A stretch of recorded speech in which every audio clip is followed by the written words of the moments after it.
Youth క్రిస్మస్కు ఏర్పాటు చేయబడినటువంటి వాక్య భాగము 2వ భాగంగా లోకరాసిన సువార్త 1వ అధ్యాయము 26వ వచనం నుంచి 35వ వచనం వరకు చదువుకుందామండి. 6వ నెలలో గబ్రియేలును దేవదూత గలిలయలోని నజరేతును ఊరిలో దావీదు వంశస్థుడైన యోసేపు అనొక పురుషునికి ప్రదానము చేయబడిన కన్యక యొద్దకు దేవుని చేత పంపబడెను. ఆ కన్యక పేరు మరియా. ఆ దూత లోపలికి వచ్చి ఆమెను చూచి, దయాప్రాప్తురాలా, నీకు శుభము, ప్రభు నీకు తోడై ఉన్నాడని చెప్పెను.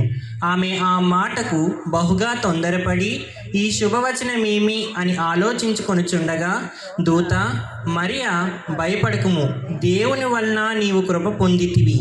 ఇదిగో నీవు గర్భము ధరించి కుమారుని కని ఆయనకు యేసు అని పేరు పెట్టుదువు.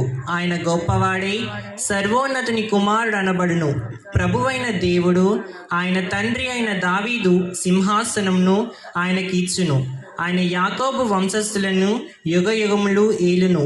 ఆయన రాజ్యము అంతము లేనిదై యుండునని ఆమెతో చెప్పాను. అందుకు మరియా, నేను పురుషుణ్ణి ఎరుగున దానిని, ఇది ఎలాగూ జరుగునని దూతతో అనగా, దూత, పరిశుద్ధాత్మ నీ మీదకి వచ్చును, సర్వోన్నతుని శక్తి నిన్ను కమ్ముకొనును గనుక పొట్టబోవు శిశువును పరిశుద్ధుడై దేవుని కుమారుడు అనబడును. దేవుడి లేఖన భాగాన్ని మన కొరకు దీవించి ఆశీర్వదించును గాక. ఆమేన్.